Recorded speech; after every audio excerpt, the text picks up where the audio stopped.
નમસ્કાર વિદ્યાર્થી મિત્રો, હું Darshan Raval World Inbox Academy વતી આપ સર્વેનું હાર્દિક સ્વાગત કરું છું. બંધારણ વિષય સાથે ભેગા થયા છીએ અને આજે આપણે કેન્દ્ર સરકારનો અગત્યનો ટોપિક ભણવાનો છે. આપણે અત્યાર સુધી જે બંધારણ ભણ્યા એમાં ભાગ નંબર 1 થી લઈ અને ભાગ નંબર 4 કેપિટલ એ સુધી અભ્યાસ કર્યો અને એની અગાઉ બંધારણ સભાની રચના અને કામગીરીનો અભ્યાસ પણ આપણે કરેલો હતો. કેન્દ્ર સરકાર પ્રમાણમાં મોટો ટોપિક રહેલો છે અને પરીક્ષાની દ્રષ્ટિએ અગત્યનો મુદ્દો પણ ખરો. અને કેન્દ્ર સરકાર અંતર્ગત આપણે જેમ અલગ અલગ પ્રકારના ટોપિક્સ ભણવાના છીએ એમાં સરકારના 3 અંગનો અભ્યાસ આપણે કરીશું. સૌથી પહેલા આપણે એ સમજીએ કે કેન્દ્રમાં કે રાજ્યમાં જે સરકાર ચાલતી હોય છે એના 3 અગત્યના અંગ રહેલા હોય છે. જ્યારે આપણે સરકાર બોલીએ ત્યારે એમાં 3 અગત્યના અંગમાં કઈ કઈ બાબતોનો સમાવેશ થશે? તો સૌથી પહેલા ધારાસભાનો સમાવેશ થશે. ત્યાર પછી બીજું અંગ રહેલું છે જેને આપણે કહીએ છીએ કારોબારી, અને ત્યાર પછી જે ત્રીજું અંગ રહેલું છે એને આપણે કહીએ છીએ ન્યાયતંત્ર. આ ત્રણેય જે અંગ રહેલા છે એ એકબીજાના પૂરક અંગ તરીકે કામ કરે છે. ત્રણેયની કામગીરી એકબીજાથી સ્વતંત્ર રહી અને કામ કરતા હોય છે, પરંતુ એકબીજાની જરૂરિયાત ઊભી થતી હોય છે. ધારાસભા તો શબ્દ ઉપરથી આપણને ખ્યાલ આવે કે જે ધારા બનાવવાનું કામ કરે, અને ધારો યાની જેને આપણે કાયદો કહેતા હોઈએ. તો ધારાસભાનું મુખ્ય કાર્ય છે દેશ માટે કાયદાઓ બનાવવાનું. કેન્દ્ર સરકાર જે કામ કરે છે તો એમાં ધારાસભા તરીકે સંસદનો સમાવેશ આપણે કરીએ છીએ. અને જ્યારે આપણે સંસદ બોલીએ ત્યારે અનુચ્છેદ નંબર 79 મુજબ એની વ્યાખ્યા આપવામાં આવેલી છે. અનુચ્છેદ નંબર 79 આપણને એમ કહે છે કે સંસદનો અર્થ થાય એક લોકસભા, એક રાજ્યસભા અને ત્યાર પછી લટકાના રાષ્ટ્રપતિ. મતલબ કે રાષ્ટ્રપતિ સંસદનું અભિન્ન અંગ હોય છે. કેમ કે લોકસભા અને રાજ્યસભા કોઈ પણ બાબતનો ઠરાવ પસાર કરાવશે અથવા તો કોઈ બિલ પસાર કરાવશે ત્યાર પછી રાષ્ટ્રપતિ સાઇન કરશે ત્યારે એ કાયદો બનશે, બિલ. અને એટલા માટે રાષ્ટ્રપતિ સંસદનું અભિન્ન અંગ હોય છે. તમારે યાદ રાખવું જોઈએ કે લોકસભા અને રાજ્યસભા એ ભેગા મળી સંસદની રચના કરે છે. જે તૈયારીની શરૂઆત કરતા વિદ્યાર્થીઓ હોય એમને એવું લાગતું હોય છે કે રાજ્યસભાનો મતલબ થાય કે રાજ્યમાં રહી અને જે કામ કરે એ સભાને રાજ્યસભા કહેવાય. પરંતુ રાજ્યસભા એને ન કહેવાય. રાજ્યસભા દિલ્હીમાં આવેલી હોય, રાજ્યસભા માત્ર એક જ આવેલી હોય. રાજ્યમાં રહીને જે કામ કરે એને આપણે વિધાનસભા કહેતા હોઈએ. મતલબ કે ગાંધીનગરમાં જે સભા આવેલી હોય એને વિધાનસભા આપણે કહીએ છીએ. લોકસભા, રાજ્યસભા અને રાષ્ટ્રપતિ સંસદનું નિર્માણ કરશે. અને સાથે યાદ રાખો કે દેશ માટે કાયદો બનાવતી સર્વોચ્ચ સંસ્થા એટલે સંસદ. ત્યાર પછી જે કઈ સંસદ કાયદાઓ બનાવશે એ કાયદાનો અમલ જે બોડી કરાવે એને આપણે કારોબારી કહીએ છીએ.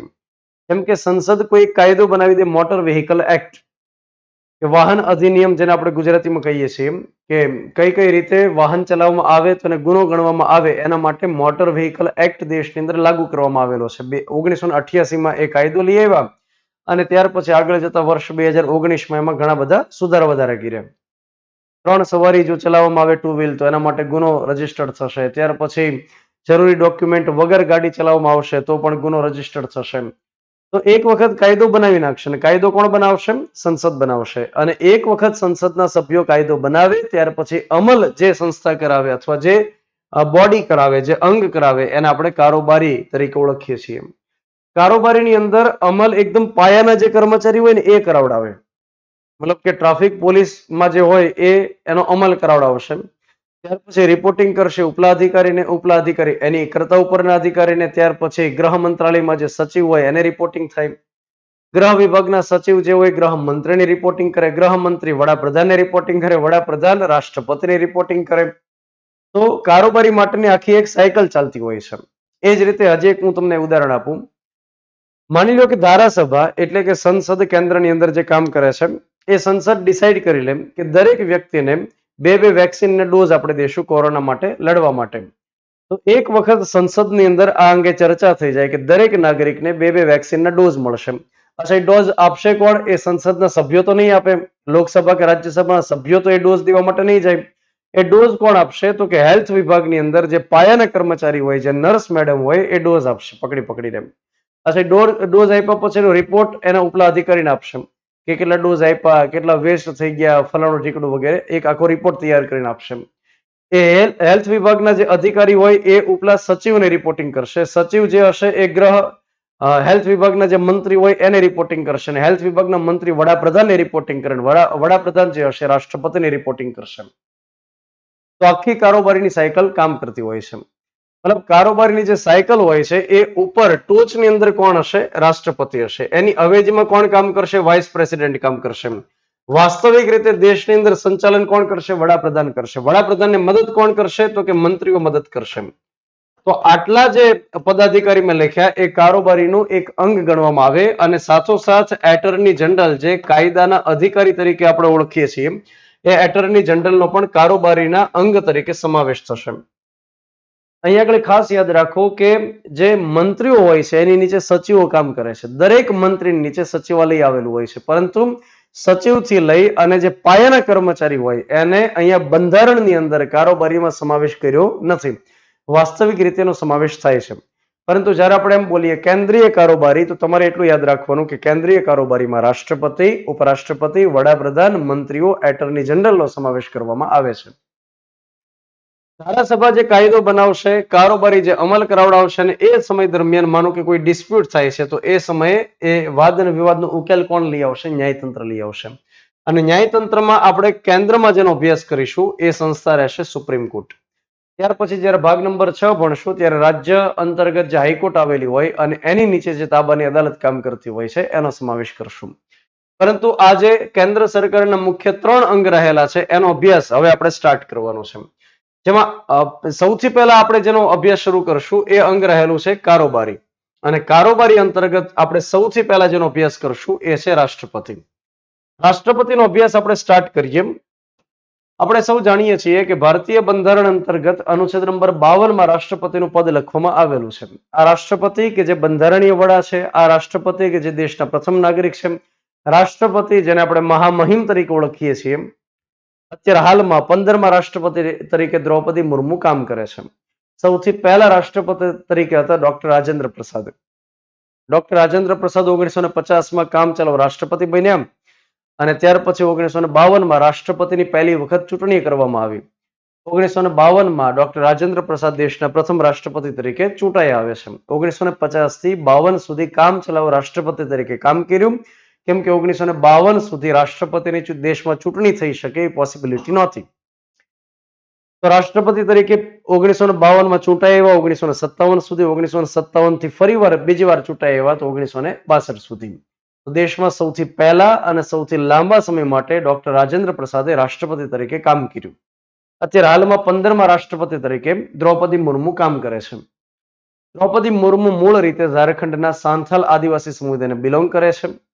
એ જ રીતે દ્રૌપદી મુર્મુ એ દેશના બીજા મહિલા તરીકે રાષ્ટ્રપતિ તરીકે કામ કરે છે. સૌથી પહેલા પ્રતિભા દેવી પાટીલ હતા.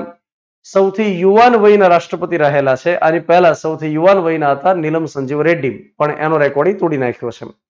નીલમ સંજીવા રેડ્ડી જે કામ કરતા હતા 64 વર્ષ અને 8 મહિનાના હતા ત્યારે રાષ્ટ્રપતિ બન્યા હતા, અને દ્રૌપદી મુર્મુ 64 વર્ષ અને 3 મહિનાના રહેલા ત્યારે એ રાષ્ટ્રપતિના શપથ લે છે. ત્યાર પછી આપણે વાત કરીએ કે દેશના પહેલા એવા રાષ્ટ્રપતિ જે આદિવાસી સમુદાયને બિલોંગ કરતા હોય છે. આની પહેલા આવેલા હતા KR નારાયણન, અને એ વ્યક્તિ દલિત સમુદાયમાંથી આવેલા હતા અને એવા પહેલા રાષ્ટ્રપતિ હતા, જ્યારે દ્રૌપદી મુર્મુ દેશના આદિવાસી સમુદાયને બિલોંગ કરતા હોય એવા પહેલા રાષ્ટ્રપતિ રહેલા છે. અને આ વ્યક્તિ મૂળ રીતે ઝારખંડના છે, પરંતુ એ આગળ જતા ઓડિશાના ગવર્નર પદે પણ રહી ચૂકેલા છે. તો આટલી કેટલીક બેઝિક માહિતીઓ તમને હોવી જરૂરી છે. આની અગાઉ યુટ્યુબમાં મેં એક વિડીયો બનાવીને મૂકેલો છે, જેમાં પહેલા રાષ્ટ્રપતિથી લઈ અને છેક અત્યાર સુધીના 15મા રાષ્ટ્રપતિ સુધીની વિગત એમાં આપેલી છે, અને એની લિંક તમને આ વિડીયોના ડિસ્ક્રિપ્શનમાં મૂકવામાં આવેલી છે, જે તમે જોઈ શકશો. આગળ આપણે ચર્ચા કરીએ. અનુચ્છેદ નંબર 53માં લખવામાં આવેલું છે કે રાષ્ટ્રપતિ દેશની કારોબારીના મુખ્ય વ્યક્તિ ગણાશે, મતલબ કે કારોબારીના વડા ગણાશે. તમારે યાદ રાખવાનું છે કે કારોબારીની અંદર જે સાયકલ શરૂ થાય છે, કે કારોબારીનું મુખ્ય કાર્ય શું હશે, તો કે સંસદ જે કાયદાઓ બનાવે, જે ડિસિઝન લેશે, સંસદ એક પ્લેટફોર્મ હોય છે કે જ્યાં આગળ આખા દેશભરમાંથી પ્રતિનિધિઓ આવી અને ચર્ચા વિચારણા કરી શકે, દેશ માટે કાયદાઓ બનાવી શકે, દેશ માટે પોલિસી બનાવી શકે. એક વખત જે કાયદાઓ બનાવડાવશે એનો અમલ જે કરાવડાવશે, અગેન એને શું કહેવાશે? કારોબારી કહેવાશે. કારોબારીની અંદર જે મુખ્ય હશે એને આપણે રાષ્ટ્રપતિ કહીએ છીએ. રાષ્ટ્રપતિની અવેજીમાં જે કામ કરશે વાઇસ પ્રેસિડેન્ટ હશે. અને ત્યાર પછી વાસ્તવિક વડા જે હોય છે કારોબારીના, જેને આપણે સરકારના વડા પણ કહીએ છીએ, એ વડાપ્રધાન હશે. વડાપ્રધાન એકલા આખા દેશની ઉપર દેખરેખ ન રાખી શકે અને એટલા માટે એને મદદ કરવા માટે અલગ અલગ મંત્રાલયમાં મંત્રી મૂકવામાં આવે છે. તો અહીંયા આગળ જે કારોબારીની સાયકલ હોય છે એના સૌથી ઉપર જે આવેલા પદાધિકારી હોય એને આપણે રાષ્ટ્રપતિ કહીએ છીએ. યાદ રાખવાનું છે કે પડદાની પાછળ વડાપ્રધાન વાસ્તવિક વડા રહેલા છે. કેમ? તો કે વડાપ્રધાન એ પાર્ટીને બિલોંગ કરે છે કે જેને લોકસભામાં સૌથી વધારે બેઠક મળેલી હોય છે. તો અહીંયા આગળ વડાપ્રધાનને વાસ્તવિક સત્તા આપેલી છે. અત્યારે આપણે જોઈ શકીએ કે નરેન્દ્ર મોદી દેશના વડાપ્રધાન છે, એની પાસે આખા દેશભરને લગતી એક વાસ્તવિક સત્તા મળેલી છે. દેશનું સંચાલન કરવા માટે વાસ્તવિક સત્તા મળેલી છે. વડાપ્રધાન જે વ્યક્તિને બનાવવામાં આવે એ પોતાની સત્તાનો મિસયુઝ ન કરે અથવા તો એ વ્યક્તિ જે વડાપ્રધાન બને છે એ સરમુખત્યાર શાહ ન બની જાય એટલા માટે એને કંટ્રોલ કરવા માટે નામ માત્રના એક વ્યક્તિને ઉપર મૂકેલા છે જેને આપણે રાષ્ટ્રપતિ કહીએ છીએ. કોઈ પણ પ્રકારનો ડિસિઝન સંસદ લેશે અથવા કોઈ પણ પ્રકારનો ડિસિઝન વડાપ્રધાન કે મંત્રીઓ લેશે એને ફાઇનલ સિગ્નેચરની કોની જરૂરિયાત રહેતી હોય છે? રાષ્ટ્રપતિની. તો રાષ્ટ્રપતિ સિગ્નેચર કરે ત્યાર પછી દેશની અંદર અમલમાં એ આવતું હોય છે. તો એનો અર્થ એ થાય કે રાષ્ટ્રપતિને વડાપ્રધાન આઉટ ઓફ કંટ્રોલ ન થઈ જાય અથવા વડાપ્રધાન પોતાની સત્તાનો મિસયુઝ ન કરવા માંડે એટલા માટે એક ઔપચારિક રીતે એની ઉપર મૂકવામાં આવેલા છે. તો રાષ્ટ્રપતિ પાસે વાસ્તવિક સત્તાઓ નથી. વાસ્તવિક ડિસિઝન મોટાભાગે વડાપ્રધાન લે છે, માત્ર સહી કરે છે અથવા તો નામ માત્રની સત્તા રાષ્ટ્રપતિની પાસે હોય છે. તો અનુચ્છેદ નંબર 53 માં લખવામાં આવ્યું છે કે રાષ્ટ્રપતિ કારોબારીના વડા રહેશે, પણ આપણે એટલું સમજી લેવાનું છે કે પડદાની પાછળ જે હીરો હશે એ વડાપ્રધાન હશે અથવા તો પડદાની પાછળ જે ડિસિઝન લેશે વાસ્તવિક રીતે એ વડાપ્રધાન લઈ લેશે. તો એ રીતે યાદ રાખો કે ઇંગ્લેન્ડની અંદર આ પ્રકારની પરંપરા હોય છે. ઇંગ્લેન્ડની અંદર જે ચૂંટણી જીતી અને વડાપ્રધાન બને છે એની પાસે વાસ્તવિક સત્તા હોય છે. અત્યારે હાલમાં ઇંગ્લેન્ડની અંદર જે વડાપ્રધાન રહેલા છે એ ઋષિ સુનાક છે, પરંતુ એ વડાપ્રધાનની ઉપર ઔપચારિક રીતે મતલબ ફોર્માલિટી કરવા માટે જે વ્યક્તિને મૂકવામાં આવ્યા હોય છે એને બ્રિટિશ તાજ આપણે કહીએ છીએ. આ બ્રિટિશ તાજ જે હોય છે એ ત્યાં તો પેઢી દર પેઢી ચાલ્યું આવે છે. એની પાસે વાસ્તવિક સત્તા નથી, માત્ર પ્રોટોકોલની દ્રષ્ટિએ એની નિમણૂક કરવામાં આવે છે. તો એની જેમ ભારતની અંદર જે વ્યક્તિ વડાપ્રધાન બને છે એની ઉપર એક વ્યક્તિને નામ માત્રની સત્તા તરીકે આપેલા હોય છે અને એ વ્યક્તિને આપણે રાષ્ટ્રપતિ કહીએ છીએ. તો રાષ્ટ્રપતિ બંધારણીય વડા તરીકે હોય છે, મતલબ કે બંધારણમાં જે પદાધિકારીઓ લખવામાં આવ્યા હોય છે એની નિમણૂક રાષ્ટ્રપતિ હસ્તક થશે.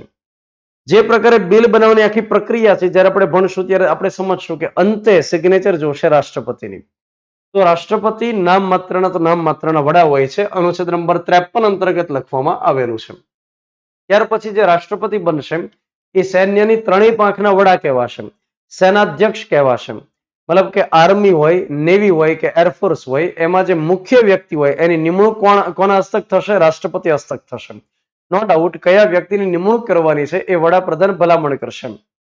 એ જ રીતે જ્યારે આપણે સૈન્ય ઓપરેશન કરવાના હોય છે અન્ય દેશની અંદર, તો એ પણ રાષ્ટ્રપતિ હસ્તક ડિસિઝન લેવાતો હોય છે. સર્જિકલ સ્ટ્રાઇક જ્યારે આપણે કરવાની હોય છે ત્યારે રાષ્ટ્રપતિ હસ્તક ડિસિઝન લેવાનું હોય છે. યુદ્ધની ઘોષણા કરવી, યુદ્ધની સમાપ્તિની ઘોષણા કરવી એ રાષ્ટ્રપતિ પોતે કરી શકશે.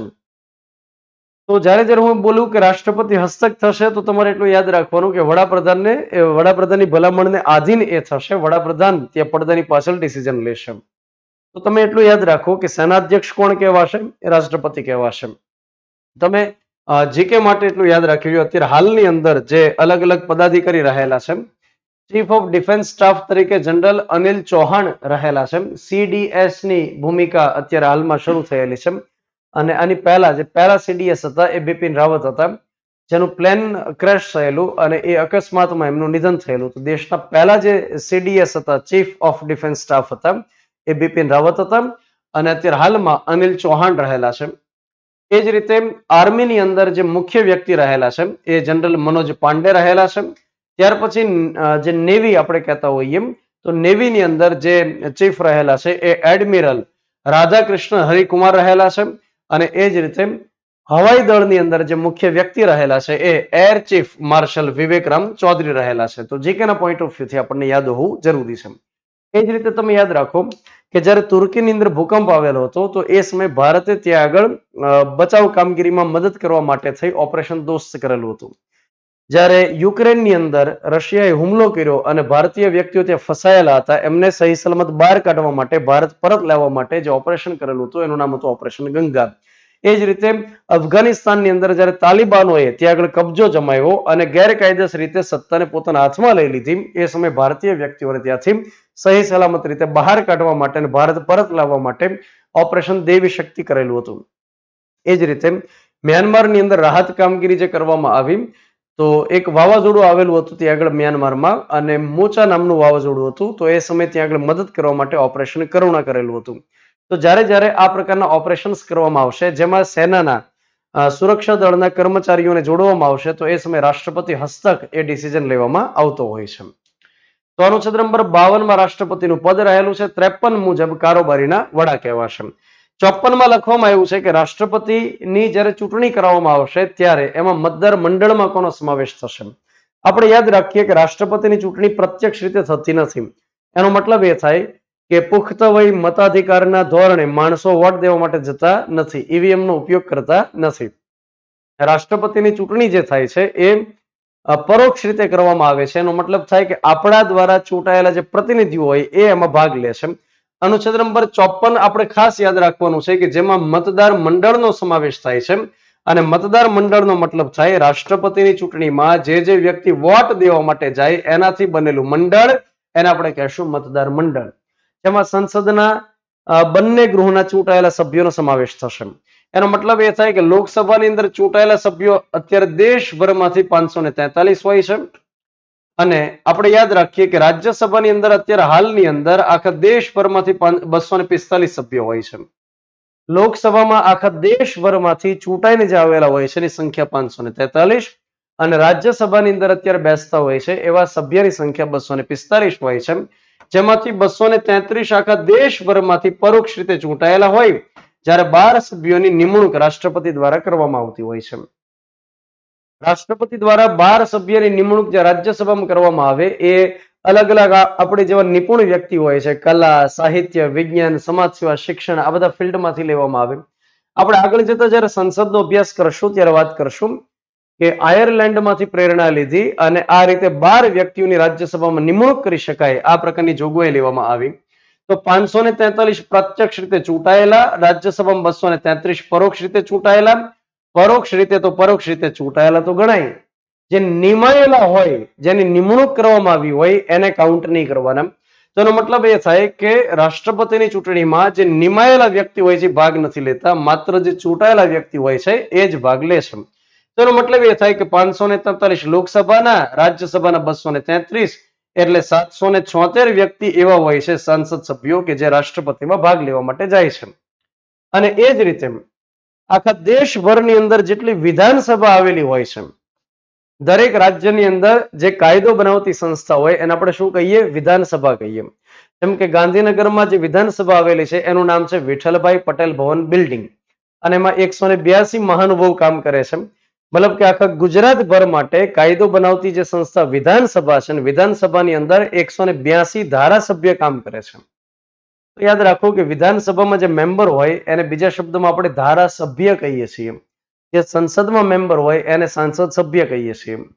તમે જે વિસ્તારને બિલોંગ કરતા હોય એમાં જે સાંસદ સભ્ય કે ધારાસભ્ય કામ કરતા હોય એના નામ તમે જાણી લો. જો નથી આવડતા તો તમે નામ જાણી લો.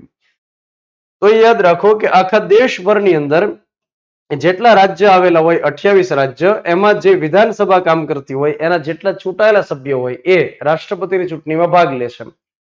દરેક રાજ્યની વિધાનસભામાં અલગ અલગ સંખ્યા હોય છે ધારાસભ્યની.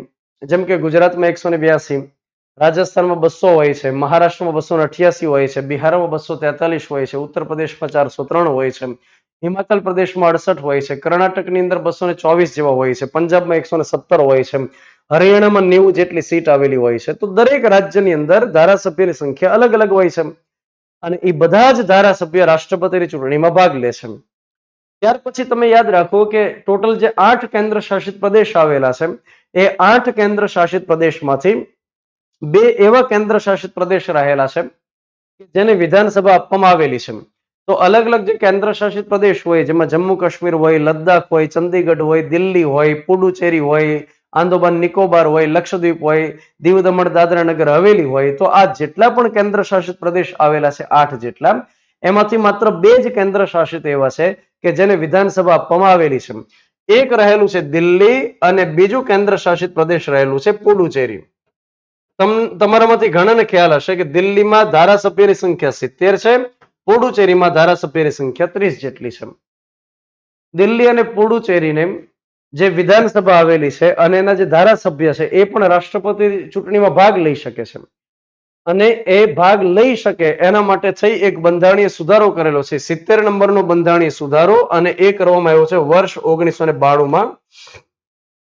70 નંબરના બંધારણીય સુધારા અંતર્ગત બંધારણમાં લખવામાં આવ્યું કે દરેક રાજ્યની વિધાનસભાના ચૂંટાયેલા સભ્ય જેમ રાષ્ટ્રપતિની ચૂંટણીમાં ભાગ લઈ શકે એ જ રીતે દિલ્હી અને પુડુચેરીની વિધાનસભાના સભ્યો પણ ભાગ લઈ શકશે.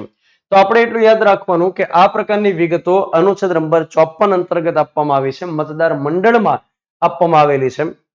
તો જો એક વાક્યની અંદર વાત કરું તો સંસદના ચૂંટાયેલા સભ્ય, દરેક રાજ્યની વિધાનસભાના ચૂંટાયેલા સભ્ય અને દિલ્હી પુડુચેરીની વિધાનસભાના ચૂંટાયેલા સભ્યો રાષ્ટ્રપતિની ચૂંટણીમાં ભાગ લે છે.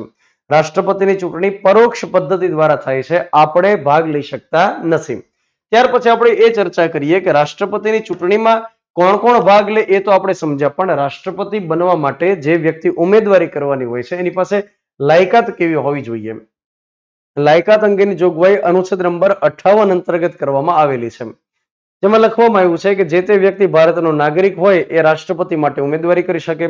જે તે વ્યક્તિના 35 વર્ષ કમ્પ્લીટ થઈ ગયા હોય એ વ્યક્તિ ઉમેદવારી કરી શકશે. ઉંમર સંબંધિત જોગવાઈ હોય છે, ક્લાસ 3 ની પરીક્ષામાં ઘણીવાર પૂછવામાં આવતું હોય છે. તમારે એટલું યાદ રાખવું જોઈએ કે આ 35 વર્ષની જે એજ છે એ શેના માટે જરૂર પડશે, તો એક રાષ્ટ્રપતિ માટે, એક ઉપરાષ્ટ્રપતિ માટે, એક રાજ્યપાલ માટે જરૂર પડશે. ત્યાર પછી 30 વર્ષની ઉંમર શેના માટે જરૂર પડતી હોય છે, તો એનામાં રાજ્યસભામાં મેમ્બર બનવું હોય તો એક વિધાન પરિષદ નામની સંસ્થા પણ આવશે. જે આપણે રાજ્ય સરકારનો જ્યારે અભ્યાસ કરશું ત્યારે વિધાન પરિષદનો ડિટેલમાં અભ્યાસ કરશો. ત્યારે માત્ર એટલું યાદ રાખો કે રાજ્યની અંદર એક વિધાનસભા આવેલી હોય અને એની સાથોસાથ વિધાન પરિષદ પણ હોઈ શકે, કમ્પલસરી નથી. ત્યાર પછી આપણે યાદ રાખીએ કે 25 વર્ષની ઉંમર શેના માટે જોઈએ. 25 વર્ષની ઉંમર જોઈએ લોકસભામાં ચૂંટણી લડવા માટે, વિધાનસભામાં ચૂંટણી લડવા માટે. એ જ રીતે કોઈ વ્યક્તિને દેશમાં વડાપ્રધાન થવું હોય, કોઈ વ્યક્તિને દેશમાં મુખ્યમંત્રી થવું હોય, કોઈ વ્યક્તિને કેન્દ્ર અથવા રાજ્યમાં મંત્રી થવું હોય તો એના માટે 25 વર્ષની ઉંમર જોઈએ. 21 વર્ષની ઉંમર શેના માટે જોઈએ, તો સ્થાનિક સ્વરાજની જે ચૂંટણીઓ આવેલી હોય છે એ લડવા માટે 21 વર્ષની ઉંમર જોઈએ. જેમ કે ગ્રામ પંચાયત હોય, તાલુકા પંચાયત હોય, જિલ્લા પંચાયત હોય, નગરપાલિકા હોય, મહાનગરપાલિકા હોય, તો આમાં ચૂંટણી લડવા માટે 21 વર્ષની ઉંમર જરૂરી છે. અને સાહેબ 18 વર્ષ શેના માટે જોઈએ, તો 18 વર્ષ વોટ આપવા માટે 18 વર્ષની ઉંમર જરૂરી છે. તો રાષ્ટ્રપતિની ચૂંટણી લડવા માટે 35 વર્ષની ઉંમર હોય એ જરૂરી છે. એ જ રીતે જે વ્યક્તિ રાષ્ટ્રપતિ બનવાનું હોય એની પાસે લોકસભામાં મેમ્બર બનવા માટે જે લાયકાત જરૂરી હોય એ લાયકાત એની પાસે હોવી જોઈએ. સાહેબ લોકસભામાં સભ્ય બનવા માટે શું લાયકાત જોઈએ, તો એની ચર્ચા આપણે સંસદનું ચેપ્ટર જ્યારે શરૂ કરશું ત્યારે આપણે કરશું. ત્યાર પછી કોઈ લાભનું પદ ધારણ કરેલું ન હોવું જોઈએ. એનો મતલબ એ થાય કે જે વ્યક્તિ રાષ્ટ્રપતિ બનવાનું હોય એ સરકાર સાથે બીજી કોઈ રીતે જોડાયેલા ન હોવા જોઈએ. કોઈ નોકરીમાં ન હોવા જોઈએ જ્યાંથી એમને નિયમિત પગાર મળતો હોય, નિયમિત પણ એમને કંઈક વળતર કે ભથ્થું મળતું હોય. ત્યાર પછી જે વ્યક્તિ રાષ્ટ્રપતિ બનવાનું હોય છે એ સરકારનો જેમાં હિસ્સો હોય એવી કંપનીમાં કોઈ પદ ઉપર ન હોવા જોઈએ. તો સરકાર તરફથી નિયમિતપણે જે વ્યક્તિને કેટલાક લાભ મળતા હોય, કેટલાક બેનિફિટ્સ મળતા હોય એને આપણે લાભનું પદ ગણી શકીએ. પણ હા, એટલી બાબત યાદ રાખવાની કે જે હાલમાં કોઈ વ્યક્તિ રાષ્ટ્રપતિ હોય અને બીજી વખત રાષ્ટ્રપતિની ચૂંટણી લડવી હોય તો જે રાષ્ટ્રપતિના પદે હોય એને લાભનું પદ ન ગણી શકાય. એ પદ છોડવાની પહેલા જરૂર નથી. પહેલા એમને એ ચૂંટણી લડી શકે. જો જીતી જાય તો વાત આખી અલગ છે, તો ફરીવાર રાષ્ટ્રપતિ કહેવાય. કોઈ વ્યક્તિ અત્યારે હાલમાં દેશની અંદર કોઈ જગ્યાએ રાજ્યપાલના પદે હોય તો એમણે પહેલા પદ છોડવાની જરૂરિયાત નથી. દેશમાં કોઈ વ્યક્તિ અત્યારે હાલમાં ઉપરાષ્ટ્રપતિના પદે હોય તો પણ એમણે પદ છોડવાની જરૂરિયાત નથી. રાષ્ટ્રપતિમાં એ ફોર્મ ભરી શકે, ચૂંટણી જીતી જાય તો પછી એ ત્યાંથી રાજીનામું લઈ અને રાષ્ટ્રપતિ બની જશે. તો અહીંયા આગળ શું લખેલું છે, કોઈ વ્યક્તિ રાષ્ટ્રપતિ હોય, રાજ્યપાલ હોય, મંત્રી પદે હોય તો એને લાભનું પદ ગણવામાં આવતું નથી. હવે તમે સમજો કે આ પ્રકારની જે લાયકાત લખવામાં આવેલી છે કે કોઈ વ્યક્તિ ભારતનો નાગરિક હોય, કોઈ વ્યક્તિ 35 વર્ષની ઉંમર હોય, કોઈ વ્યક્તિ લોકસભામાં મેમ્બર બનવા જેટલી લાયકાત હોય, તો આ કોઈ એવી એક્સ્ટ્રા ઓર્ડિનરી લાયકાત નથી. આ કોઈ પણ સામાન્ય વ્યક્તિમાં જોવા મળે એવી લાયકાત છે. અને એટલા માટે શરૂઆતની અંદર કેટલાક એવા વ્યક્તિઓએ ફોર્મ ભરી દેતા રાષ્ટ્રપતિની ચૂંટણીમાં કે જેને પૂર્ણપણે વિશ્વાસ હોય એની કરતા એના ઘરના સભ્યોને વિશ્વાસ હોય કે આ વ્યક્તિ ક્યારેય ચૂંટણી જીતવાના નથી, એ પણ ફોર્મ ભરી દેતા. જેમ કે એક હરિયાણાનો વ્યક્તિ હતો જેનું નામ હતું ચૌધરી હરિરામ. આ ચૌધરી હરિરામ કરીને જે વ્યક્તિ હતો એમણે જે પહેલી વખત રાષ્ટ્રપતિની ચૂંટણી થઈ વર્ષ 1952 એમાં ફોર્મ ભર્યું. બીજી વાર રાષ્ટ્રપતિની ચૂંટણી થઈ 1957 એમાં ફોર્મ ભર્યું. 1962 ફોર્મ ભર્યું. 1967 ફોર્મ ભર્યું. લગાતાર 4 વખત જે રાષ્ટ્રપતિની ચૂંટણી આવી એમાં ફોર્મ ભર્યું. અંતે એમને જ્યારે શૂન્ય મત મળ્યા ત્યાર પછી એમણે જાહેર કર્યું કે હવે રાષ્ટ્રપતિની ચૂંટણી નહીં લડી શકે, મતલબ નહીં લડે. તો આ પ્રકારના અનેક ચૌધરી હરિરામ હતા કે જેમણે બસ એમને જ રાષ્ટ્રપતિની અંદર ઝંપલાવી દીધું હોય, એમને વિશ્વાસ હોય કે ચૂંટણી જીતવાની નથી, તેમ છતાં એ વ્યક્તિઓએ ફોર્મ ભર્યા હોય. જેમ કે હજી હું તમને એક એક્ઝામ્પલ આપું કે જ્યારે નીલમ સંજીવ રેડ્ડી દેશની અંદર રાષ્ટ્રપતિ બને છે તો તમે એક ફેક્ટ એના વિશે જીકેમાં સાંભળ્યું હશે કે એવા રાષ્ટ્રપતિ કે જે બિનહરીફ રીતે ચૂંટણી જીત્યા હોય તો એવા રાષ્ટ્રપતિ હતા નીલમ સંજીવ રેડ્ડી. કેમ કે નીલમ સંજીવ રેડ્ડી જ્યારે રાષ્ટ્રપતિનું ફોર્મ ભરે છે ત્યારે ટોટલ રાષ્ટ્રપતિ માટેના 37 ફોર્મ ભરાયેલા હતા, પરંતુ એ સમયે ચૂંટણી પંચે 36 જેટલા ઉમેદવારના ફોર્મ રિજેક્ટ કર્યા કોઈક ને કોઈક કારણ સાથે. ત્યાર પછી એકમાત્ર વજ્યા નીલમ સંજીવ રેડ્ડી. તો તમે વિચાર કરો કે 37 વ્યક્તિઓ ફોર્મ ભર્યા હોય અને એમાં ઘણા અપક્ષ ઉમેદવાર હોય, મતલબ કોઈ પાર્ટી વતી ફોર્મ નથી ભરેલા. તો આવા જે વ્યક્તિઓ હોય છે બસ એમનેમ જ એમણે ફોર્મ ભરેલા હોય છે. તો માની લો કે આટલા વ્યક્તિ ફોર્મ ભરીને માન્ય રાખવામાં આવ્યું હોય તો રાષ્ટ્રપતિની ચૂંટણી પ્રક્રિયા એકદમ જટિલ હોય છે. આપણે જે ચૂંટણીમાં ભાગ લેવા જઈએ ને ઈવીએમમાં વોટ દઈને આવતા રહીએ ને વોટનું કાઉન્ટિંગ થઈ જાય એ પ્રકારે એકદમ સરળ પ્રક્રિયા નથી હોતી, એકદમ જટિલ કોમ્પ્લિકેટેડ પ્રક્રિયા હોય છે. તો રાષ્ટ્રપતિમાં કોઈ પણ વ્યક્તિ આવીને ફોર્મ ભરી જાય એને રોકવું એ ખૂબ જરૂરી હતું. એટલા માટે વર્ષ 1974 કેટલાક નિયમો બનાવ્યા, કેટલીક શરત મૂકી. 1974 જે નિયમ બનાવ્યા એને 1997 એકદમ કડક કરવામાં આવ્યા. અને પહેલી કન્ડિશન એ મૂકી કે જે વ્યક્તિ રાષ્ટ્રપતિમાં ઉમેદવારી કરવા ઈચ્છે છે એમણે આરબીઆઈમાં 15,000 રૂપિયા ડિપોઝિટ કરવા પડશે. મતલબ કે એકદમ લુખેશ પ્રકારનો વ્યક્તિ ફોર્મ નહીં ભરી શકે. નંબર 2 કે જે વ્યક્તિ ફોર્મ ભરે છે એને માનસિક રીતે ક્લિયર હોવું જોઈએ કે જો મને ટોટલ જે વોટ મળવાના છે એમાંથી 6 ભાગથી ઓછા વોટ મળશે તો મારી જે ડિપોઝિટ રહેલી છે જપ્ત થઈ જશે. તો એ વ્યક્તિ પ્રમાણમાં સિરિયસ હોય તો જ ફોર્મ ભરશે. બીજી એક કન્ડિશન જે મૂકી દીધી, એકદમ કડક કન્ડિશન મૂકી દીધી. અને એટલા માટે ભાજપ કોંગ્રેસ સિવાયની કોઈ બીજી પાર્ટીવાળા તે મતલબ પ્રયોગ નથી કરતા કે રાષ્ટ્રપતિને ઉમેદવારી કરાવડાવે. તો બીજી જે કન્ડિશન એકદમ કડક મૂકી એમાં શું કહેવા માંગે છે, જે વ્યક્તિએ રાષ્ટ્રપતિમાં ઉમેદવારી કરવી હોય તો એ વ્યક્તિને મતદાર મંડળમાંથી 50 વ્યક્તિનું સમર્થન મળવું જોઈએ અને બીજા 50 વ્યક્તિનો ટેકો મળવો જરૂરી છે. 50 વ્યક્તિનું સમર્થન ને 50 વ્યક્તિનો ટેકો જે જોઈએ મતદાર મંડળમાંથી મળવો જોઈએ, કુટુંબના નહીં. આજે માની લો કે મારે રાષ્ટ્રપતિનું ફોર્મ ભરવું હોય, 35 વર્ષની ઉંમર થઈ ગઈ હોય તો મને 50 વ્યક્તિનું સમર્થન ને 50 વ્યક્તિનો ટેકો જે જોઈએ મતદાર મંડળમાંથી મને મળવો જોઈએ. અને આપણે હમણાં ભણી ગયા અનુચ્છેદ નંબર 74 કે રાષ્ટ્રપતિના મતદાર મંડળમાં કોનો સમાવેશ થાય છે, તો કે સંસદના ચૂંટાયેલા સભ્ય, દરેક રાજ્યની વિધાનસભાના ચૂંટાયેલા સભ્ય, દિલ્હી પુડુચેરીની વિધાનસભાના ચૂંટાયેલા સભ્યો. તો જે આ પ્રકારે ચૂંટાયેલા પ્રતિનિધિઓ હોય છે ને એમાંથી 50નું સમર્થન અને બીજા 50નો ટેકો જોઈએ. એનો મતલબ એ થાય કે મારા નામનો એક ઠરાવ તૈયાર થઈને 50 વ્યક્તિની સાઇન જોઈએ, એને સમર્થન આપ્યું કહેવાય. અને એ ઠરાવ જ્યારે ગૃહમાં રજૂ કરવામાં આવે ત્યારે બીજા 50 વ્યક્તિ એને ટેકો જાહેર કરશે. જે વ્યક્તિએ સમર્થન આપ્યું એના એ જ ટેકો ન આપી શકે. તો ટોટલ 100 વ્યક્તિઓ જો એમ કહેશે કે હા આ વ્યક્તિ ફોર્મ ભરે તો એમાં અમે એની સાથે છીએ તો જ એ આગળ વધી શકશે. એનો મતલબ શું થાય કે કોઈ પણ પ્રકારના વ્યક્તિઓ જે સિરિયસ જ નથી એ ક્યારેય આગળ વધી શકશે નહીં. તો આ કન્ડિશન થોડી ટાઈટ કન્ડિશન મૂકી દેવામાં આવી. તો આ આપણે વાત કરીએ અનુચ્છેદ નંબર 58 અંતર્ગત લાયકાત સંબંધી જોગવાઈની આપણે ચર્ચાઓ કરી. તો 52 નંબરમાં લખ્યું રાષ્ટ્રપતિનું પદ, 53માં લખ્યું કારોબારીના વડા કેવા છે, 54માં મતદાર મંડળમાં કોનો સમાવેશ થાય એની ચર્ચા કરી, 58 નંબર અંતર્ગત આપણે લાયકાતની ચર્ચા કરી. ત્યાર પછી 55 નંબર અંતર્ગત રાષ્ટ્રપતિની ચૂંટણીની રીત આપવામાં આવેલી છે.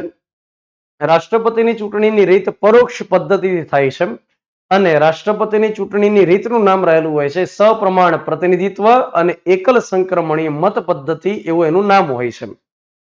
અને યુટ્યુબની અંદર મેં અગાઉથી એક લેક્ચર લીધેલો છે કે જેમાં રાષ્ટ્રપતિની ચૂંટણીની રીત એકદમ ડિટેલમાં તમને સમજાવેલી છે. લગભગ 1 કલાક જેટલા સમય માટે મેં આખી ચૂંટણીની રીત સમજાવેલી છે. થોડી કોમ્પ્લિકેટેડ રીત હોય છે, પણ એકદમ આરામથી સમજાવવાનો પ્રયાસ કર્યો છે. તો આ વિડીયોની અંદર તમે જ્યારે ડિસ્ક્રિપ્શનમાં જશો તો તમને બીજી એક લિંક મૂકેલી જોવા મળશે, જેમાં રાષ્ટ્રપતિની ચૂંટણીની રીત મેં સ્પેશિયલી સમજાવેલી છે. એ તમે ચોક્કસથી એ લિંક પર જઈ અને જોઈ શકશો. ત્યાર પછી આપણે આગળ વધીએ કે જે વ્યક્તિ રાષ્ટ્રપતિ એકવાર બની જાય છે તો ક્યાં સુધી કામ કરી શકશે, એનો કાર્યકાળ કેટલો હોય છે. રાષ્ટ્રપતિ જે વ્યક્તિ બને છે સામાન્ય રીતે 5 વર્ષ માટે કામ કરી શકશે, અને એની અગાઉ જેમણે રાજી ખુશીથી નામું દઈ દેવું હોય તો ઉપરાષ્ટ્રપતિને સંબોધી રાજીનામું દઈ શકશે. અને ખાસ આ વસ્તુ યાદ રાખવાની છે, જીપીએસસી ની અંદર આ સવાલ પરીક્ષામાં પૂછાયેલો છે કે જ્યારે રાષ્ટ્રપતિ ઉપરાષ્ટ્રપતિને રાજીનામું આપે છે તો સૌથી પહેલા બને એટલી ઝડપથી કોને જાણ કરવાની રહેતી હોય છે, તો લોકસભાના અધ્યક્ષને જાણ કરવી જરૂરી છે કે રાષ્ટ્રપતિ જતા રહ્યા છે, મતલબ રાષ્ટ્રપતિએ રાજીનામું આપી દીધું છે. તો રાષ્ટ્રપતિ પ્રેસિડેન્ટ રાજીનામું આપશે વાઇસ પ્રેસિડેન્ટને, અને વાઇસ પ્રેસિડેન્ટ એની સીધી જાણ કરશે લોકસભાના અધ્યક્ષને, જે હાલમાં લોકસભાની અંદર અધ્યક્ષ છે ઓમ બિરલા, જે રાજસ્થાનના કોટા વિસ્તારને બિલોંગ કરે છે. તો અહીંયા આગળ યાદ રાખો, રાષ્ટ્રપતિ ઉપરાષ્ટ્રપતિને રાજીનામું આપી અને પદ પરથી દૂર થઈ શકે. આપણે આગળ જતા ભણશું કે વાઇસ પ્રેસિડેન્ટ જે હોય રાષ્ટ્રપતિને રાજીનામું આપી શકે, મતલબ રાષ્ટ્રપતિ ઉપરાષ્ટ્રપતિને, ઉપરાષ્ટ્રપતિ રાષ્ટ્રપતિને રાજીનામું આપી શકતા હોય છે. બીજું કે રાષ્ટ્રપતિને માનો કે રાજીનામું આપવાની ખબર નથી પડતી અને કોઈક કારણ સાથે વાંકમાં આવી ગયા છે, તમને દૂર કરવા પડે. અનુચ્છેદ નંબર 61 મુજબની પ્રક્રિયા મુજબ, મહાભિયોગની પદ્ધતિ મુજબ રાષ્ટ્રપતિને પદ ઉપરથી દૂર કરી શકાય છે. તો યાદ રાખો કે રાષ્ટ્રપતિને મહાભિયોગ દ્વારા દૂર કરી શકાય, આ પ્રકારનો ઉલ્લેખ કયા અનુચ્છેદમાં કરવામાં આવ્યો? અનુચ્છેદ નંબર 56 અંતર્ગત કરવામાં આવેલો છે. મહાભિયોગની આખી પ્રક્રિયા આપેલી છે અનુચ્છેદ નંબર 61માં, પરંતુ આ પ્રક્રિયા દ્વારા દૂર કરી શકાય આ પ્રકારની જોગવાઈ અનુચ્છેદ 56માં લખવામાં આવેલી છે. ત્યાર પછી આપણે આગળ વાત કરીએ. અનુચ્છેદ નંબર 57 આપણને એમ કહે છે કોઈ વ્યક્તિ ભારતમાં ગમે તેટલી વખત રાષ્ટ્રપતિ બની શકે છે. જ્યારે અમેરિકાની અંદર નિયમ કંઈક અલગ છે. અમેરિકાની અંદર જો કે બંધારણમાં જ સુધારો કરીને લખી દેવામાં આવ્યું છે. અમેરિકામાં 22મો બંધારણીય સુધારો વર્ષ 1951માં કરવામાં આવ્યો હતો, અને એમાં લખવામાં આવ્યું કે કોઈ પણ વ્યક્તિ ગમે એટલો પ્રામાણિક હોય, ગમે એટલો હોશિયાર હોય, તેમ છતાં ત્યાં 2 જ વખત રાષ્ટ્રપતિ બની શકે. આવું એટલા માટે કારણ કે અમેરિકામાં એક ખૂબ જ ફેમસ એવા રાષ્ટ્રપતિ હતા જેનું નામ હતું રૂઝવેલ્ટ, અને રૂઝવેલ્ટ લગાતાર 4 વખત રાષ્ટ્રપતિ બને છે, 4 વખત. એના ટાઈમના જે બીજા રાજકારણીઓ હતા એમનું કરિયર આખું બરબાદ કરી નાખ્યું, મતલબ કે કોઈને તક ન મળી કે રાષ્ટ્રપતિ બની શકે. અને રૂઝવેલ્ટનું જ્યારે નિધન થયું ત્યાર પછી ત્યાં આગળ બંધારણમાં ફેરફાર કરવામાં આવ્યો 22 નંબરનો, અને કહેવામાં આવ્યું કે અમેરિકામાં કોઈ પણ વ્યક્તિ ગમે એટલો હોશિયાર હોય તેમ છતાં એ 2 જ વખત રાષ્ટ્રપતિ બની શકશે. ભારતીય બંધારણની અંદર અનુચ્છેદ નંબર 57 રહેલો છે, જેમાં સ્પષ્ટતા કરેલી છે કે ભારતમાં કોઈ પણ વ્યક્તિ ગમે તેટલી વખત રાષ્ટ્રપતિ બની શકે, 2 વાર, 3 વાર, 4 વાર, ગમે એટલી વાર. પણ આપણે અગાઉ વાત કરી મુજબ કે ડોક્ટર રાજેન્દ્ર પ્રસાદ જે હતા 1950માં રાષ્ટ્રપતિ બન્યા, કામચલાઉ બન્યા, 1952 સુધી કાર્યકારી રાષ્ટ્રપતિ બન્યા, 1952 થી 57, 57 થી 62 સુધી, મતલબ ત્યાર પછી 2 ટર્મ માટે રાષ્ટ્રપતિ રહ્યા, ટોટલ 12 વર્ષ માટે રાષ્ટ્રપતિ રહ્યા. પણ રાજેન્દ્ર પ્રસાદે છેલ્લે જતા જતા એક પરંપરા શરૂ કરાવડાવી કે જે વ્યક્તિ રાષ્ટ્રપતિ બને, રાષ્ટ્રપતિનું પદ જે રહેલું છે એ એક રીતે આપણે જોઈએ તો પૃથ્વી ઉપરનું સ્વર્ગ આપણે માની લઈએ, મતલબ કે એક એવું પદ કે જેને ખૂબ વધારે સત્તા મળેલી છે, નામ માત્રની સત્તા, ખૂબ બધા વિશેષ અધિકાર મળેલા છે, પરંતુ એમની વાસ્તવિક જવાબદારી દેશ પ્રત્યે નથી, મતલબ વાસ્તવિક જવાબદાર વ્યક્તિ વડાપ્રધાન રહેલા છે. તો રાષ્ટ્રપતિ જે વ્યક્તિ બને એક તૈયારમાં મળેલું પદ ગણવામાં આવે છે, અને જે વ્યક્તિને રાષ્ટ્રપતિ કે રાજ્યપાલ બનાવી દેવામાં આવે તો માની લેવામાં આવે છે કે એનું પોલિટિકલ કરિયર ખતમ થઈ ગયું છે. ત્યાર પછી વ્યક્તિ અન્ય કોઈ હોદ્દાઓ ધારણ કરતા નથી, નિવૃત્તિનું જીવન ગાળે છે અને પેન્શન ખાઈ અને મજા કરી શકે. તો જે વ્યક્તિ રાષ્ટ્રપતિ બને એ લગભગ પોતાના દમ ઉપર નથી બન્યા, અને પાર્ટી તરફથી એમને બનાવવામાં આવ્યા છે. તો એ એક જ વખત પદ આ ભોગવે, ત્યાર પછી બીજા વ્યક્તિનો વારો આવવા દે. તો રાજેન્દ્ર પ્રસાદે પરંપરા શરૂ કરી, અને ત્યાર પછીના જેટલા રાષ્ટ્રપતિ આવ્યા એ એક ટર્મ માટે રહ્યા, અને ત્યાર પછી જતા રહ્યા. બંધારણ છૂટ આપે છે ગમે એટલી વાર બની શકે. ત્યાર પછી અનુચ્છેદ નંબર 58માં લાયકાત સંબંધી જોગવાઈ આપણે કરી ગયા. હવે અનુચ્છેદ નંબર 59, જેમાં શું લખેલું છે? હોદ્દાની કેટલીક શરતો રહેશે. રાષ્ટ્રપતિના હોદ્દાની શરતો એ છે કે જ્યાં સુધી રાષ્ટ્રપતિ હોદ્દા પર હોય ત્યાં સુધી એમને પગાર અને ભથ્થાઓ મળશે. માનદ સેવા નહીં ગણવામાં આવે, પરંતુ એમને પગાર અને ભથ્થાઓ મળશે. અને એમને પગાર અને ભથ્થાઓ કેટલા મળશે? તો સંસદ કાયદો બનાવી અને સમયાંતરે જે ઠરાવે એ મુજબ એમને પગાર અને ભથ્થાઓ મળવા પાત્ર થશે. અને માની લો કે સંસદ કાયદો ન બનાવે તો ભારતીય બંધારણના પરિશિષ્ટ નંબર 2 ની અંદર લખવામાં આવ્યું છે કે અલગ અલગ પદાધિકારીઓના પગાર અને ભથ્થાઓ કયા પ્રકારે રહેશે. તો ભારતીય બંધારણમાં જે અલગ અલગ અત્યારે હાલમાં 12 જેટલા પરિશિષ્ટ આપવામાં આવ્યા છે, એમાં પરિશિષ્ટ નંબર 2 આપણને એમ કહે છે કે અલગ અલગ પદાધિકારીના પગાર કેટલા રહેશે.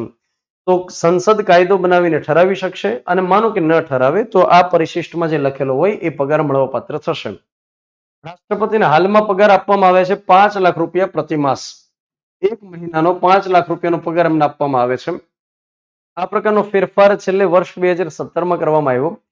એનું કારણ એ હતું કે 2017માં જે રાષ્ટ્રપતિ ભવનમાં સચિવાલયમાં જે સચિવ કામ કરતા એમનો પગાર રાષ્ટ્રપતિ કરતા વધારે હતો. રાષ્ટ્રપતિનો પગાર એ સમયે 1.5 લાખ રૂપિયા હતો, અને જે સચિવ કામ કરતા એનો પગાર 2.30 લાખ રૂપિયા સમથિંગ હતો. તો ત્યાર પછી 2017 ની અંદર ફેરફાર કર્યો અને કીધું કે કેન્દ્ર સરકારની અંદર બીજા કોઈ પદાધિકારીનો પગાર રાષ્ટ્રપતિ કરતા વધારે નહીં હોય, અને હાઈએસ્ટ પગાર એમનો કરી દેવામાં આવ્યો. તો પ્રોટોકોલને જાળવવા માટે થઈને ફેરફાર કર્યો. ત્યાર પછી લખવામાં આવ્યું કે જ્યાં સુધી રાષ્ટ્રપતિ પોતાના પદ ઉપર હોય ત્યાં સુધી એમના પગાર કે ભથ્થામાં એમને નુકસાન થાય એ રીતે ફેરફાર નહીં કરી શકાય. મતલબ સ્પષ્ટ કહી દો ને કે ઘટાડો નહીં થાય. વધારો કરવો હોય તો એમાં વાંધો નથી રાષ્ટ્રપતિને, પરંતુ ઘટાડો નહીં થઈ શકે. ત્યાર પછી જ્યાં સુધી પદ ઉપર હોય ત્યાં સુધી એમને સરકારી નિવાસ મળવાપાત્ર થશે, જે રાષ્ટ્રપતિ ભવન તરીકે આપણે ઓળખીએ છીએ. 356 ઓરડા ધરાવતું રાષ્ટ્રપતિ ભવન. અને ત્યાર પછી આગળ લખવામાં આવે છે કે રાષ્ટ્રપતિ જ્યાં સુધી પદ ઉપર હોય ત્યાં સુધી અન્ય કોઈ લાભનું પદ ધારણ નહીં કરી શકે. કોઈ વ્યક્તિ માની લો કે વિધાનમંડળની અંદર સભ્ય હોય અને રાષ્ટ્રપતિ બને તો એ સભ્ય પદ એનું કેન્સલ થઈ ગયું ગણાશે. કોઈ વ્યક્તિ સંસદ સભ્ય હોય અને રાષ્ટ્રપતિ બને તો સંસદ સભ્યનું પદ રદ ગણાશે. આ પ્રકારની જોગવાઈઓ અનુચ્છેદ નંબર 59 અંતર્ગત આપવામાં આવેલી છે. અને જે વ્યક્તિ રાષ્ટ્રપતિ બને એમને ભારતીય બંધારણના પરિશિષ્ટ નંબર 3 અંતર્ગત શપથના નમૂનાઓ આપવામાં આવેલા છે કે અલગ અલગ પદાધિકારી કેવા પ્રકારના શપથ લેશે. તો રાષ્ટ્રપતિને શપથ કોણ લેવડાવશે? યાદ રાખવું, ઉપરાષ્ટ્રપતિ ન લેવડાવે. રાષ્ટ્રપતિને શપથ લેવડાવશે સુપ્રીમ કોર્ટના મુખ્ય જજ, જે અત્યારે હાલમાં 50મા મુખ્ય જજ તરીકે ડીવાય ચંદ્રચૂડ કામ કરે છે. તો એમને શપથ લેવડાવશે. માની લો કે ડીવાય ચંદ્રચૂડ કામ નથી કરી શકતા અથવા ગેરહાજર છે, તો એ સમયે જે સૌથી વરિષ્ઠ જજ હશે સુપ્રીમ કોર્ટના, એ રાષ્ટ્રપતિને શપથ લેવડાવશે. તો અનુચ્છેદ 60 અંતર્ગત રાષ્ટ્રપતિને શપથ કોણ લેવડાવશે એની ચર્ચા કરવામાં આવેલી છે. 61 અંતર્ગત લખવામાં આવ્યું છે કે રાષ્ટ્રપતિને માનો કે દૂર કરવાના થાય તો મહાભિયોગની પ્રક્રિયા કઈ રીતે રહેશે. તો આપણે મહાભિયોગની પ્રક્રિયા સમજી લઈએ. અહીંયા આગળ સ્પેસ નથી તો આપણે પાછલી સ્લાઇડમાં જતા રહીએ. આખી જે પ્રક્રિયા લખવામાં આવેલી છે એ ઓલરેડી અહીંયા આગળ આપેલી છે. તમે આરામથી વિડીયોને પોઝ કરી લખવો હોય તો લખી શકશો, પણ એ પ્રક્રિયા એકદમ સરળ શબ્દમાં હું તમને સમજાવી દઉં. રાષ્ટ્રપતિ જે દેશના મહામહિમ છે, બંધારણીય વડા છે, અને પ્રોટોકોલની દ્રષ્ટિએ સર્વોચ્ચ પદ ઉપર જે વ્યક્તિ બેઠા છે, તો એમને માનો કે દૂર કરવાના થાય તો દૂર કરી શકાશે. એનો મતલબ એ થાય કે ભારતની અંદર કાયદો સર્વોપરી છે, ભારતમાં બંધારણ સર્વોપરી છે, ભારતમાં કોઈ વ્યક્તિનું શાસન નથી, મતલબ એક વ્યક્તિ વિશેષ ભારતમાં નથી. તો અહીં આગળ યાદ રાખો કે રાષ્ટ્રપતિને દૂર કરવાની પ્રક્રિયા પણ ભારતીય બંધારણમાં લખવામાં આવેલી છે. અનુચ્છેદ નંબર 61. અમેરિકામાંથી પ્રેરણા લઈ અને આપણે મહાભિયોગની પ્રક્રિયા શીખેલા છીએ અને ભારતીય બંધારણમાં સામેલ કરી છે. રાષ્ટ્રપતિને દૂર કરવા માટે માત્ર વડાપ્રધાન કે મંત્રીઓ ડિસાઇડ નહીં કરે, અંદરો અંદર ઘૂઘું કરી નાખે તો મેળ નહીં પડે. રાષ્ટ્રપતિને દૂર કરવા માટે સંસદના બંને ગૃહ ડિસાઇડ કરશે. સંસદના બંને ગૃહનો મતલબ થશે લોકસભા અને રાજ્યસભા. હમણાં આપણે ચર્ચા કરી ગયા કે લોકસભાની અંદર 543 સભ્યો હોય, રાજ્યસભામાં 245 સભ્યો હોય છે.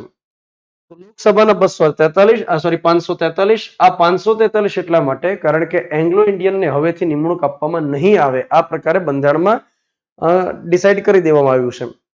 એટલા માટે 545 આપણે લખતા નથી, 543 આપણે રાખીએ છીએ. રાજ્યસભામાં 245 સભ્યો. લોકસભા અને રાજ્યસભા આ બે ગૃહમાંથી કોઈ પણ ગૃહની અંદર પહેલ થઈ શકે. પહેલનો મતલબ થાય શરૂઆત થઈ શકે.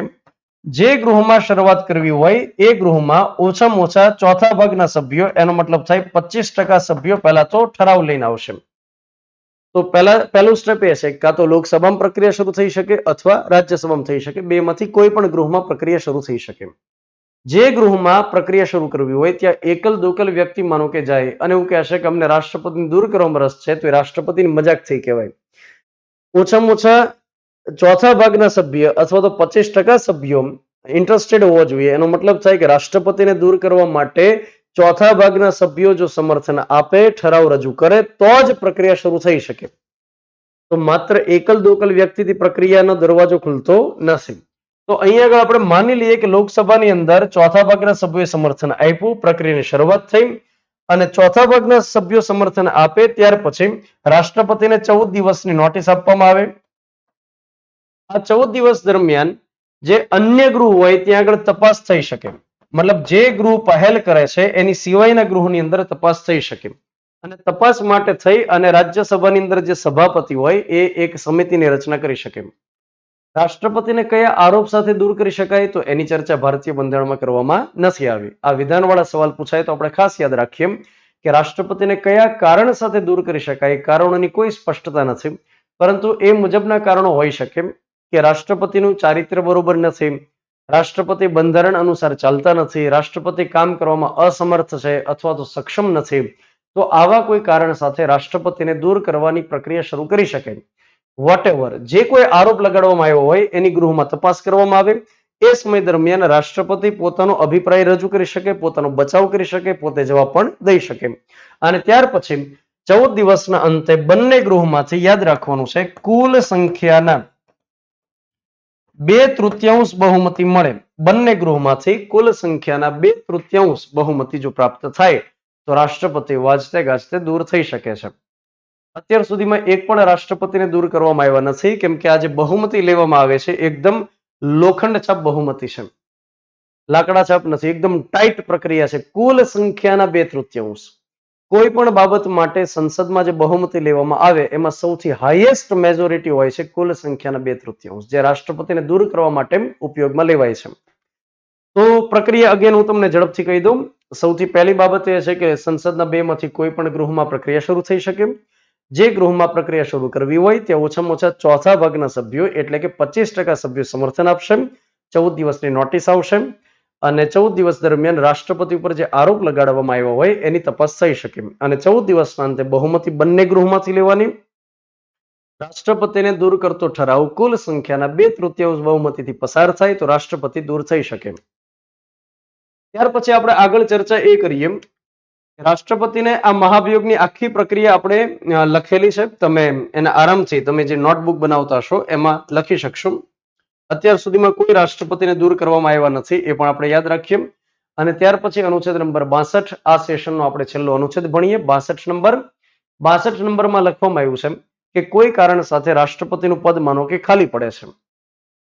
ખાલી પડવાનો મતલબ થાય કાં તો રાજીનામું આપ્યું, કાં તો એનું નિધન થઈ ગયું, અથવા તો મહાભિયોગ દ્વારા એમને દૂર કર્યા.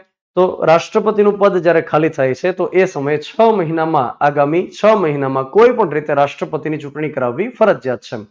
અને જે નવા રાષ્ટ્રપતિ આવે એ જૂના રાષ્ટ્રપતિનો બાકી રહેલો કાર્યકાળ એમ નહીં, જ્યારથી શપથ લેશે ત્યારથી, હોદ્દો સંભાળશે ત્યારથી 5 વર્ષ માટે કામ કરશે. અહીંયા આગળ આ પ્રકારની વ્યવસ્થા રહેલી હોય છે કે 2022 ની અંદર રાષ્ટ્રપતિની ચૂંટણી છેલ્લે થયેલી, 15માં રાષ્ટ્રપતિ જે કામ કરે છે, 2022માં ચૂંટણી થઈ, 2027 સુધી એ કામ કરશે. માની લ્યો કે 2023 ની અંદર અધવચ્ચે દ્રૌપદી મુર્મુ રાજીનામું આપી દેશે. તો 2023 ની અંદર રાજીનામું આપે ત્યારથી 6 મહિનામાં નવા રાષ્ટ્રપતિની ચૂંટણી કરાવવાની. અને જે નવા રાષ્ટ્રપતિ આવે એ 2023 થી લઈ અને 5 વર્ષ માટે 2028 સુધી કામ કરશે. અમેરિકામાં આનાથી કંઈક અલગ વ્યવસ્થા કરવામાં આવેલી છે. અમેરિકામાં આ પ્રકારની વ્યવસ્થા છે કે જે રાષ્ટ્રપતિ રાજીનામું આપે અથવા તો નિધન થાય અથવા તો પદ છોડી દે તો જે ઉપરાષ્ટ્રપતિ હોય, જે વાઇસ પ્રેસિડેન્ટ હોય, એ જ એ સમયે રાષ્ટ્રપતિ બની જાય. અને જૂના રાષ્ટ્રપતિનો જેટલો કાર્યકાળ બાકી હોય ત્યાં સુધી ઉપરાષ્ટ્રપતિ જ રાષ્ટ્રપતિનું કાર્ય સંભાળી લે છે. 6 મહિનામાં નવા રાષ્ટ્રપતિની ચૂંટણી કરાવવાની કોઈ જોગવાઈ રહેલી નથી. તો 62 નંબરમાં આ પ્રકારે લખેલું છે કે આગામી 6 મહિનાની અંદર રાષ્ટ્રપતિની ચૂંટણી કરાવવી જરૂરી રહેશે. તો મિત્રો, આ આપણે ચર્ચા કરી અનુચ્છેદ નંબર 52 થી લઈ અને 62 સુધી. તમારે 2 વિડીયો જોવાના છે જેની લિંક તમને મૂકવામાં આવેલી છે. એક તમારે જોવાનું છે અત્યાર સુધીના રાષ્ટ્રપતિઓ, અને ત્યાર પછી રાષ્ટ્રપતિની ચૂંટણીની રીત, જે એકદમ કોમ્પ્લિકેટેડ છે પણ એકદમ સરળ રીતે દેખાડવામાં આવેલી છે. થોડો જૂનો વિડીયો છે, મતલબ 2-1 વર્ષ પહેલા એ લીધેલો વિડીયો છે. તો તમે જોઈ લો, તમારા ડાઉટ્સ એકદમ ક્લિયર થઈ જશે. અને અત્યાર સુધી જે આપણે ભણ્યા, મતલબ 52 થી 62 સુધી, એમાં પણ તમને કોઈ ડાઉટ હોય, કોઈ સવાલ હોય તો ચોક્કસથી મને કોમેન્ટની અંદર જણાવશો. વિડીયોમાં જો સમજણ પડી હોય તો પણ તમે ફીડબેક મને આપી શકશો. આગામી જ્યારે સેશનમાં ભેગા થશું ત્યારે આપણે રાષ્ટ્રપતિની કેટલીક બાબતો જોઈ લઈશું, જેમ કે વટહુકમને રિલેટેડ સત્તા, માફી આપવાની સત્તા, અને ત્યાર પછી આપણે સ્ટાર્ટ કરશું ઉપરાષ્ટ્રપતિ. તો ફરી પાછા નવા વિડીયો સાથે ભેગા થઈએ. ત્યાં સુધી તમામ વિદ્યાર્થી મિત્રોને જય હિન્દ, જય ભારત. Thank you.